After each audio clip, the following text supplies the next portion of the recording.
Praise the Lord. நல்லொரு நாளை ஆண்டவர் கொடுத்தக்காய் நாம் ஸ்தோத்திரம் செய்வோம். இந்த கால நேரத்தில் ஆவியானவர் நம்மோடு பேசுகிற வேத பகுதி எஸ்ஐயா தீர்க்கதரிசியின் புஸ்தகம் 49 அதிகாரம் 3 வசனம்.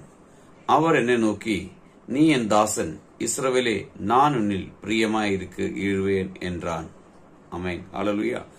அவர் என்னை நோக்கி, நீ என் தாசன் இஸ்ரவேலே, நான் உன்னில் மகிமைப்படுவேன் என்றான். Praise the Lord. மகிமைப்படுவேன் என்று சொன்னார்.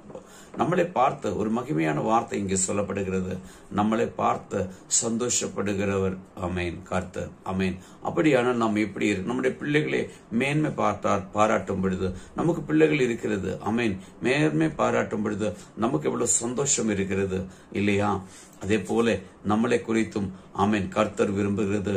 மற்றவர்கள் முன்னாடி, பிசாசு முன்னாடி, சத்ருவின் முன்னாடி மேன்மை உள்ளவர்களாய், பாராட்டுள்ளவர்களாய் நாம் இருக்கும்படிக்கு நாம் பரிசுத்தத்தோட நம்முடைய காரியங்களுமாய் தேவ சமூகத்தில் இருக்கும் பொழுது அவர் எல்லாமே மகிமையோட செய்து முடிப்பார். அந்த இயேசுவின் கருத்தில் நம்மளை நாம் ஒப்புக் கொடுப்போம்.